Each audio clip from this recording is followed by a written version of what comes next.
a todos ustedes. Muy buenas tardes. Ante nada, estamos arrancando año y este año va a ser de muchas expectativas en todo lo que tiene que ver con la parte tecnológica y más que todo sobre los avances en la parte del cliente que estamos esperando con tantas ansias y ganas para poder trabajarlas de la mejor manera.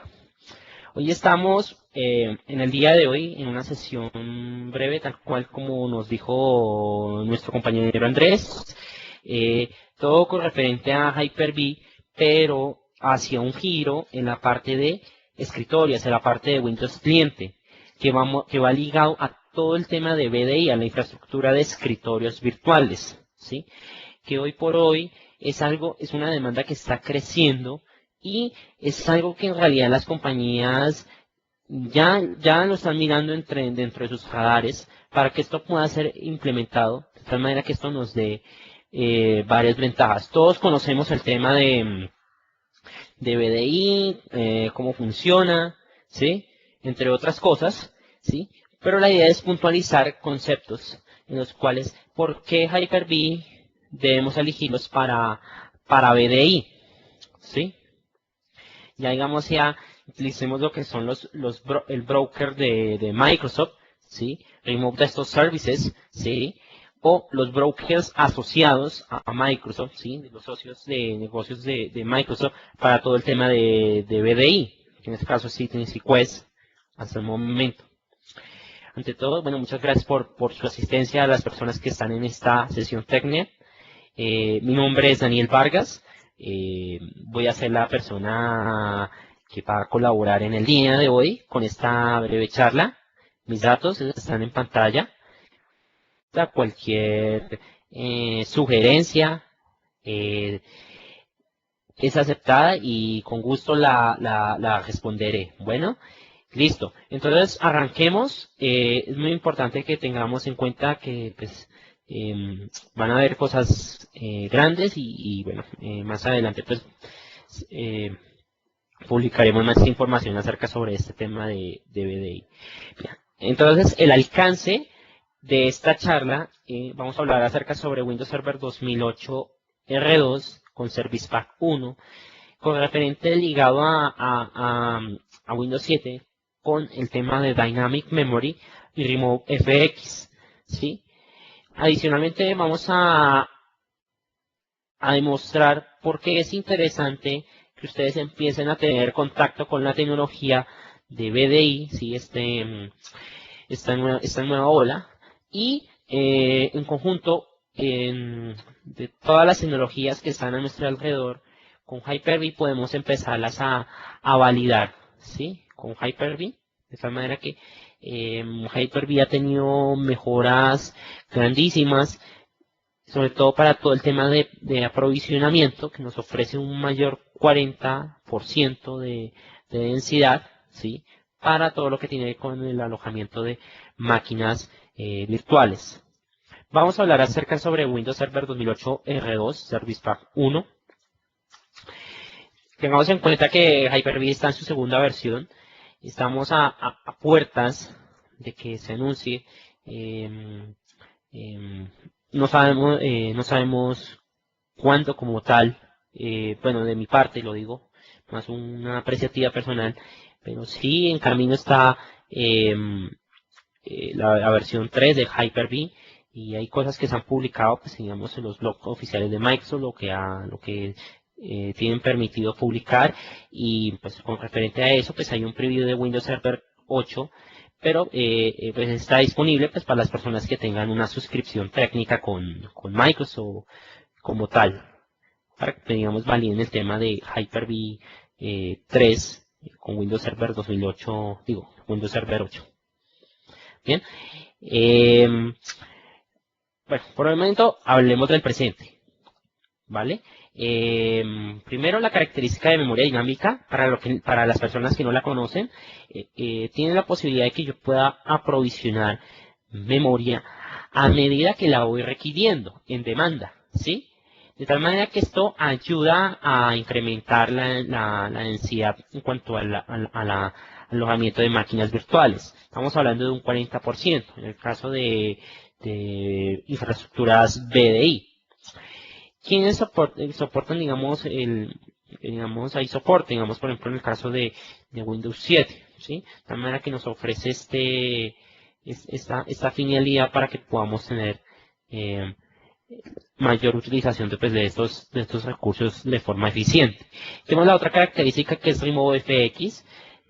Como tal nos permite, número uno, todo el tema de aceleración gráfica por parte del lado servidor para brindárselas a lo que son a las máquinas que van a prestar el servicio de BDI, con el fin de que pues también este servicio que nos ofrece en este Service Pack 1, vamos a tener todo el tema de codificación y de codificación de formas eficientes. También otra cosa que es muy importante es la redirección de dispositivos USB a clientes BDI, ¿sí?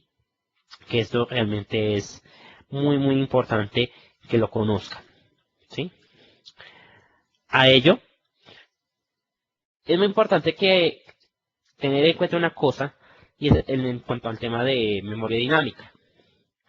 ¿Qué cargas trabajan con memoria dinámica? ¿Qué cargas son compatibles? Entre ellas es muy importante hacer validaciones, ¿cierto? Estas validaciones normalmente uno las puede hacer documentándose y a la vez, pues, como todo, realizando un escenario de pruebas o de desarrollo, ¿sí? Sin mezclarlo, pues, obviamente con el de producción, con el fin de pues, validar que pues, ningún conveniente haya. En términos puntuales, podemos virtualizar con memoria dinámica roles de infraestructura principales, servidores de bases de datos como SQL Server y servidores web.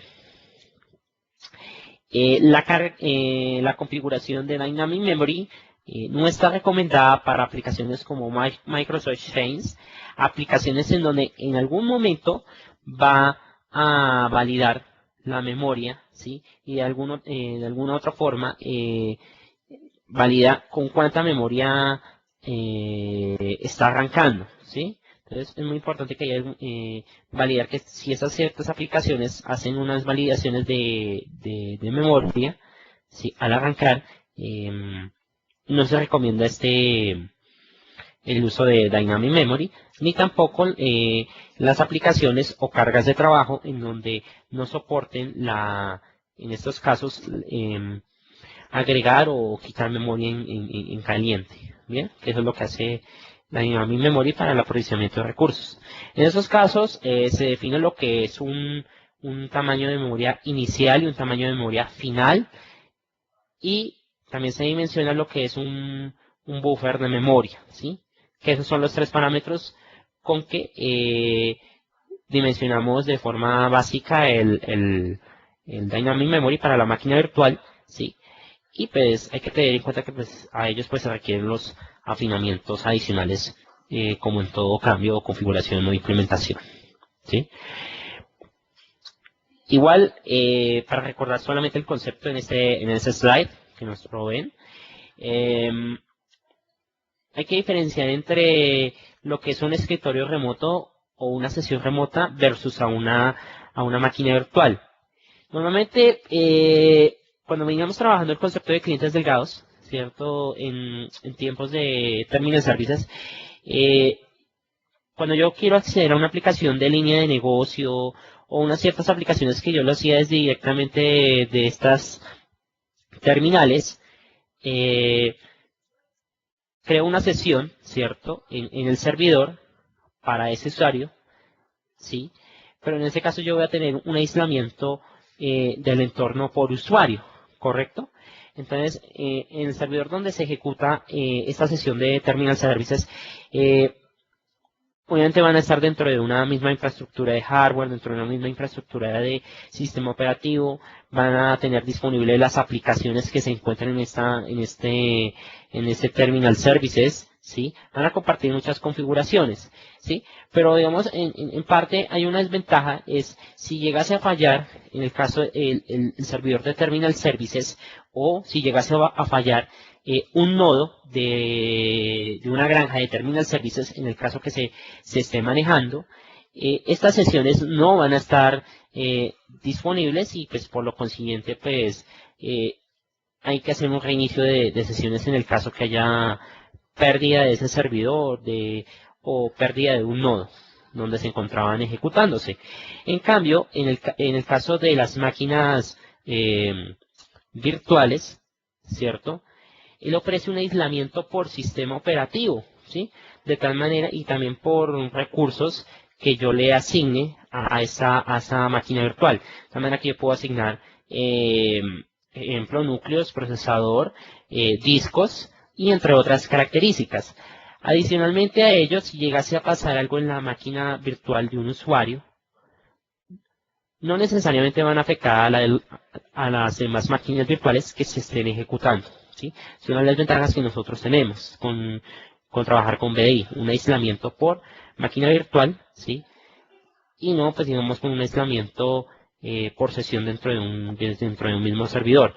Hay que tener en cuenta, si vamos a trabajar el tema de BDI, debemos tomar la decisión cuál modelo nos conviene más.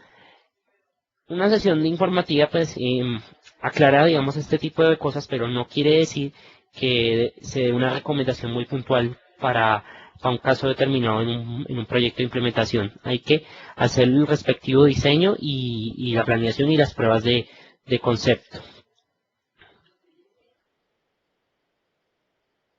Bien, entonces,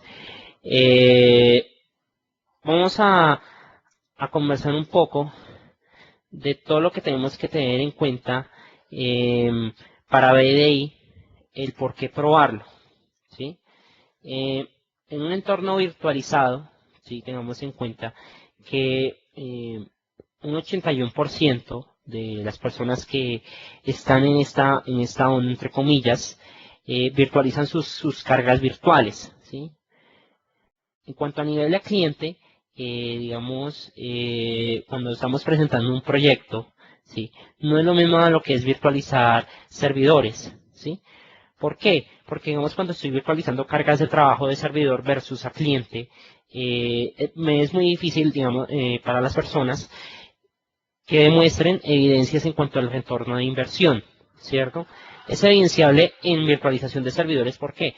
Porque va a tener aprovisionamientos instantáneos, luego de una plataforma ya aprovisionada, va a tener ahorros de costos operativos, también va a tener ahorros en costos de mantenimiento, costos de energía, entre otras cosas, cualidades que nosotros ya conocemos en cuanto a la virtualización de servidores. A nivel de cliente, encontramos todas estas ventajas, pero la inversión de este tema hay que tener en cuenta que primero se hace sobre el data center, ¿sí? Porque ahí va a soportar la carga de todos nuestros usuarios finales, ¿sí?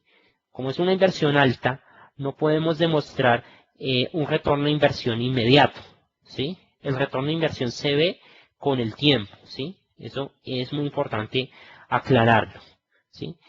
Y es un proyecto que pues debemos tener el presupuesto para ello, ¿sí? Y debemos ser conscientes de ello.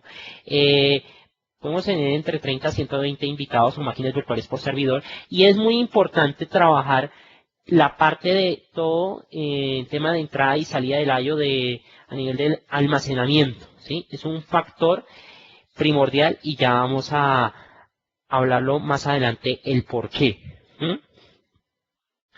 Bien.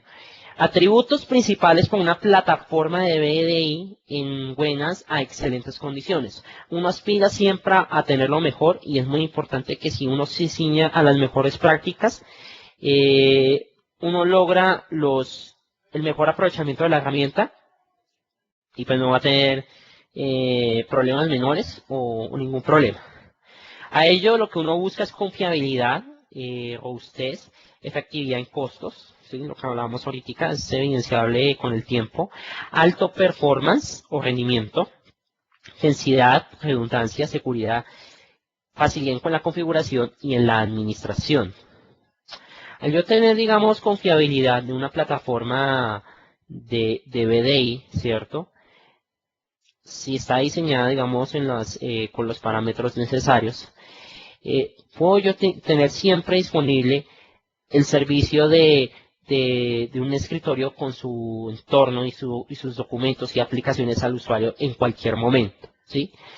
Ya que al desprenderse del hardware, el entorno por completo, tal cual de esas tres anteriores que les nombré, el usuario puede tomar su sesión en otra máquina inmediatamente y puede ver tal cual lo que tenía, ¿sí? Tiene en el momento. A ello también lo robustez porque tenemos la flexibilidad necesaria para tener la portabilidad del servicio de escritorio. A ello la redundancia, ¿sí? Obviamente en estas tecnologías de BDI se recomienda que pues más que una recomendación debe estar en alta disponibilidad. Entonces ahí ya se tiene que pensar en un clúster de virtualización de Hyper-V. En cuanto a seguridad, es un factor primordial, ya que la información no se encuentra en la máquina física como tal. La información como tal de lo que se trabaje se va a encontrar en la máquina virtual. Ni siquiera ni a eso. En un diseño y una implementación de BDI, debemos trabajar lo que es virtualización del estado del usuario o como algunas personas lo conocen, virtualización de estado de usuario. En este caso son redirección de perfiles móviles y carpetas, ¿sí? En donde la información se está almacenando en servidores de archivos, ¿sí? De manera que los usuarios siempre van a tener disponibles, sin importar en la máquina virtual donde estén iniciando su perfil, su información y su entorno. Adicionalmente a ello, la facilidad de configuración, sí que es muy importante, y la facilidad del manejo. Aunque hay que aclarar que el hecho que plataformas de estas han facilitado este tema, no quiere decir que la persona se exceptúe de un entrenamiento, ¿sí? O de una capacitación. Es muy importante que en un proyecto de este tipo, el usuario ya debe estar capacitado a ello, pues para que pues sepa administrar una plataforma de estas y pues diferencia lo que es un entorno común y corriente a un entorno dinámico, que ya estamos hablando ya de un servicio, ¿sí? No estamos hablando de digamos, de un activo, de un equipo que pues tiene su entorno, sino que pues al usuario se está ya prestando un servicio de escritorio virtual. En cuanto a temas de rendimiento y densidad, ¿cierto? Hay que tener en cuenta unas advertencias a la hora de planear la capacidad, ¿sí? Y validar esta capacidad. Primero tenemos que planear lo que es todo el tema de un piloto con el fin de validar los temas de rendimiento. Si yo estoy pasando a una plataforma de virtualización, yo debo garantizar el mismo rendimiento o mejor, ¿sí? Garantizar un rendimiento que exceda a lo que se estaba trabajando, ¿sí? Que eso es lo ideal, que uno exceda si uno está pasando una mejor tecnología. No como tal uno pasar una tecnología en otro ámbito para tener lo mismo. Se trata de poder avanzar más, ¿sí? A ello, ¿qué tiene que ver? Hay múltiples factores para determinar el performance. Variaciones en hardware, versionaje de controladores que diga, cargas de trabajo de escritorio virtual. Es muy importante determinar primero en estos tipos de proyectos las cargas de trabajo, ¿sí? Realizar lo que es un perfilamiento, ¿sí? De usuarios, ¿sí? No todos los usuarios manejan las mismas herramientas, es decir, normalmente estamos hablando de software y hardware más que todo. La calidad de aplicaciones, disculpen, qué pena. Sí, la calidad de aplicaciones en cuanto a ello y el soporte que pues van a tener en un entorno virtualizado. Hay que tener en cuenta que hay que validar que estas aplicaciones estén soportadas, ¿sí?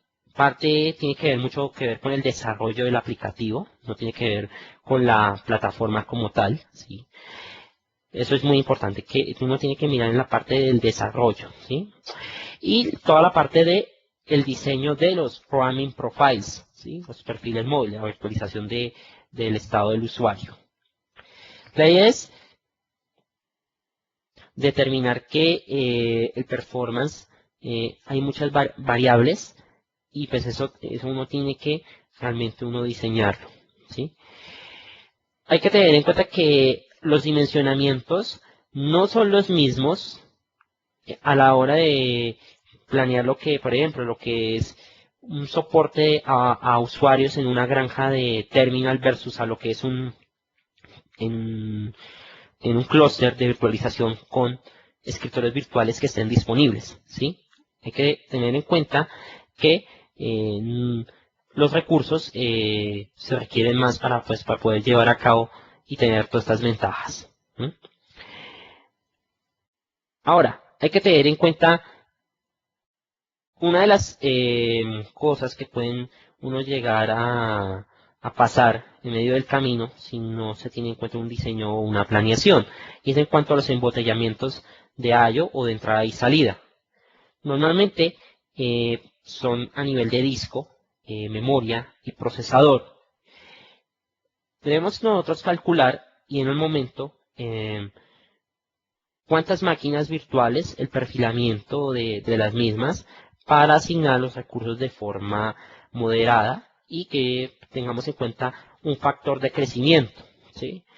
Un proyecto de VDI, la garantía para que pues, no vayan a haber estos problemas es que el diseño sea reciente y no sea un diseño hecho 6 meses, un año, ¿sí? Que de tal manera que si se llega a aplicar un diseño de bastante tiempo al momento de hacer ya la implementación, pues no hacer lo mismo, ¿sí? Varía realmente. Entonces es importante hacer lo que es esa validación en el momento que ya se vaya a implementar para que pues no hayan aristas en este tema.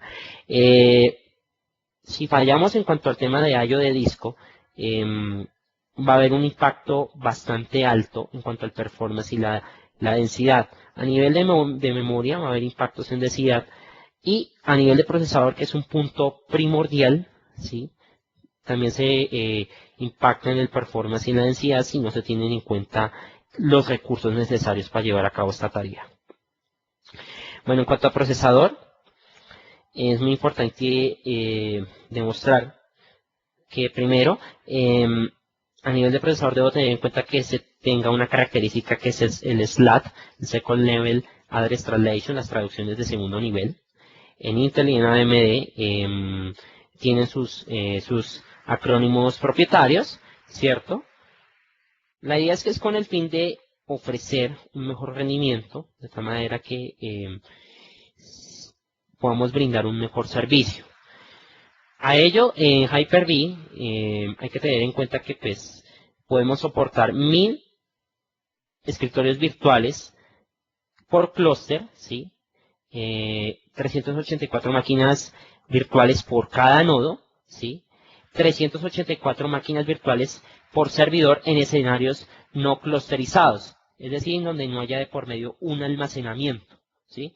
Y adicionalmente a ello, tenemos lo que es el soporte de 12 máquinas virtuales por cada procesador lógico que nosotros dispongamos, ¿correcto? Cada core lógico, ¿sí? No estamos hablando, digamos, de los cores físicos. Igual, lo que hay que aclarar es que esto no es una limitante, esto es medidas que ya están probadas y ya están soportadas, ¿bien? Es importante aclarar, no es limitante, es lo que ya está comprobado. En cuanto a I/O de disco, es el factor más crítico de todos. Hay que tener en cuenta que Windows 7 ha tenido optimizaciones, ¿sí? Que hoy por hoy es el sistema operativo más utilizado, ¿sí? Y el de mayor utilización y confianza hasta el momento, ¿sí? De tal manera que el I/O de disco es bastante menor al que utilizamos en XP después de lo que tiene que ver la fase de arranque, ¿bien? Es importante que nosotros tengamos en cuenta utilizar el almacenamiento SAN, ¿sí? ¿Por qué? Porque en un almacenamiento SAN tenemos diferentes ventajas, lo que es el tema de cache, también tenemos lo que son las ventajas de duplicación, ¿sí? También tenemos lo que son ventajas en cuanto al manejo de imágenes o máquinas virtuales, en cuanto va a ser rápido y fácil, ¿sí? Este aprovisionamiento, ¿sí? Hay que tener en cuenta que en SAN existe fibra canal, Fiber Channel, o hay SCSI, ¿sí? No estamos hablando, digamos, de lo que es un network NAS, ¿sí? Cuando se refieren a conceptos de almacenamiento. Eh, Igual, si nosotros elegimos virtualizar con RS, con Terminal Services, escritorios virtuales, normalmente cuando utilizamos Remote Desktop Services o Terminal Services, como algunos lo siguen llamando, si solamente virtualizamos lo que son aplicaciones de línea de negocio, ¿sí? Y no un escritorio, pues no vamos a requerir una inversión alta de almacenamiento, ¿sí? Todos comprendemos que el tema de almacenamiento es un factor muy crítico a la hora de hacer una inversión. En el caso que yo no pueda tener un entorno clusterizado, ¿cierto?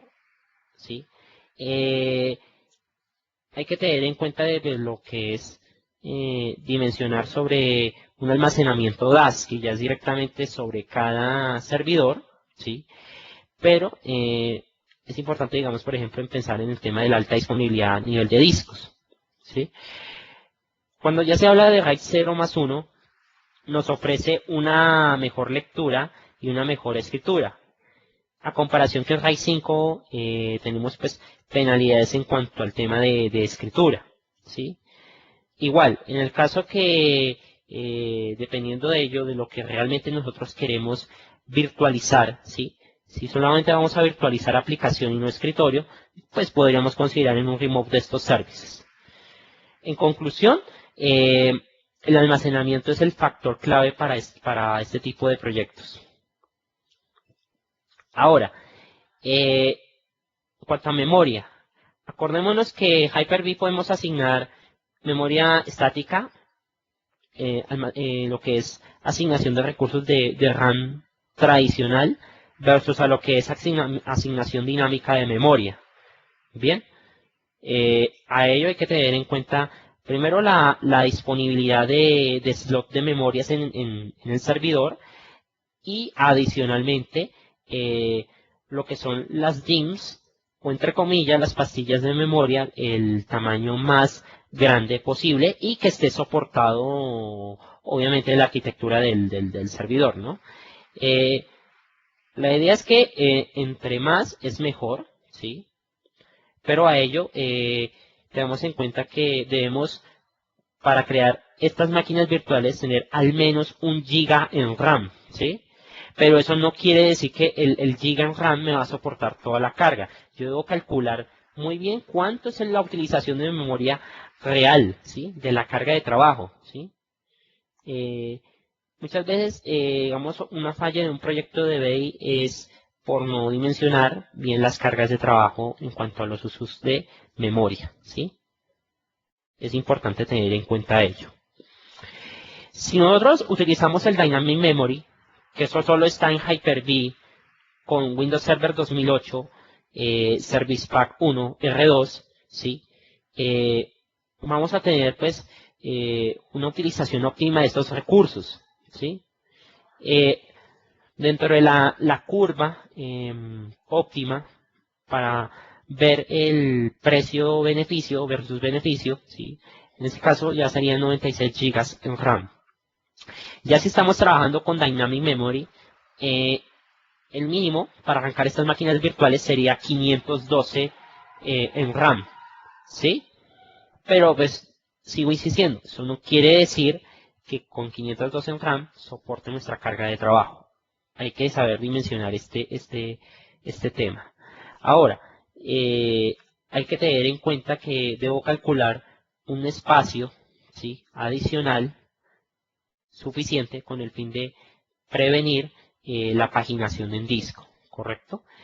Hay personas que, digamos, piensan que con bajar la seguridad del sistema operativo, o peor aún, quitar características, en realidad no está haciendo nada, lo que está haciendo es exponerse a inseguridad de su entorno cliente, ¿sí? Windows 7 ya viene optimizado, ¿sí? Es un sistema que es componentizado, ¿sí? Además que nos ofrece ventajas de que es agnóstico al hardware y agnóstico a los lenguajes, ¿sí? También en cuanto a todo el tema de seguridad y compatibilidad, ¿sí? No hay necesidad de bajar la seguridad del sistema operativo, ninguna necesidad hay, ¿sí? Es muy importante que eso lo tengan en cuenta en una implementación. Bien, igual, entre más utilicemos los recursos de manera óptima, muchísimo mejor. Claro que hace que en el slide dice que la regla de oro menos es mejor, pero pues, digamos en mi apreciación personal, es si damos los recursos de forma óptima, es muchísimo mejor. ¿Qué otras cosas afectan en cuanto al tema de densidad y performance? Hay que tener en cuenta primero, si yo tengo inconvenientes de almacenamiento en cuanto a todo lo que tiene que ver con velocidad y entre otras cosas, va a ser el candidato primario para este tipo de inconvenientes. También debemos tener en cuenta en cuanto al tema de antivirus, ¿sí? Que hay que tener en cuenta que debe haber unas optimizaciones para este caso. Eso no quiere decir que bueno, una infraestructura de escritorios virtuales removamos el antivirus, no. Como tal, es un sistema operativo común y corriente, solamente que está en diferentes condiciones y como todo hay que tener un antivirus, ¿sí? También debemos tener en cuenta en dónde vamos a alojar los roaming profiles, ¿sí? Es muy importante que tengamos el almacenamiento óptimo para almacenar los perfiles móviles y nos ofrezca el mejor rendimiento. También otra condición primordial y puede ser una falla primaria también en estos proyectos y es el tema de networking. Si nosotros el tema de networking tenemos inconvenientes actualmente en alguna compañía, ¿sí? y deseamos implementar este tipo de proyectos, lo recomendable es primero corregir este tema para después involucrarse en un proyecto de esta envergadura. Ya que digamos, si ustedes tienen problemas de networking y están en estos procesos de implementación, muy seguramente van a llegar a inconvenientes en cuanto a llegar a utilizar una carga de trabajo especial, ¿sí? Y los drivers, en cuanto a ello, hay que tener en cuenta el tema de los drivers que deben ser certificados, validados y firmados. En conclusión, la idea es que Hyper-V es un buen punto de partida y adicionalmente a ello, ustedes pueden trabajar con esta tecnología que es asequible y es escalable, ¿sí? De tal manera que pues ustedes pueden iniciar con la infraestructura de Microsoft o si ya tienen necesidades puntuales o un volumen alto, ya pueden ustedes mirar con los socios de negocios de Microsoft para el tema de VDI, que es con Citrix y Quest, que ofrecen ventajas para este tipo de necesidades. Tengamos en cuenta de una prueba de concepto, es lo primordial. Si nosotros no hacemos primero una prueba de concepto, no podemos nosotros pensar en hacer implementación y diseño de una vez, ¿sí? Una prueba de concepto es muy sencilla. Primero tenemos que pasar por la etapa de entrenamiento y ya después de que pasemos por una etapa de entrenamiento, ya podemos ya pensar en, bueno, ya puedo hacer una prueba de concepto y se hacen las diferentes validaciones de tal manera que pues no vayamos a tener líos en que, por ejemplo, no soporto tal hardware o se me olvidó este perfil o se me olvidó el tener en cuenta un crecimiento, ¿sí? Esto es importante. Y no hay que olvidar, el almacenamiento es primordial en este tipo de cosas. Si nosotros garantizamos mejores rendimientos en cuanto al tema de I/O, de entrada y salida, eso va a ser el mayor beneficio y en aras eso nos va a facilitar mucho más el tema de desempeño de servicio para BDI. Bueno, en sí, digamos, esta sesión es más informativa, pero la idea es que ya con esto vamos a empezar ya en el transcurso del año a trabajar todo el tema de BDI y pues ese es el enfoque que pues queremos empezar a transmitir. Si hay alguna sugerencia, alguna pregunta, por favor háganoslo saber en ese momento, ¿sí? De todas maneras, ante todo, quiero darle a ustedes la gracias por escucharme, por permitirme compartir este conocimiento y, ante todo, pues, ya saben, mis datos personales y con el mayor gusto estoy para colaborarles. Muchas gracias a todos. Andrés, muchas gracias y pues podemos proceder con el cierre.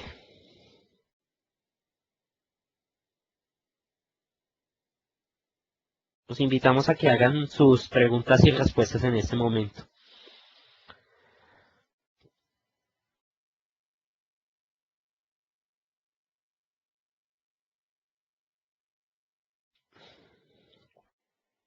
Bien, entre otras cosas así que es muy importante comentar, Microsoft tiene recursos para para estos temas, ¿sí?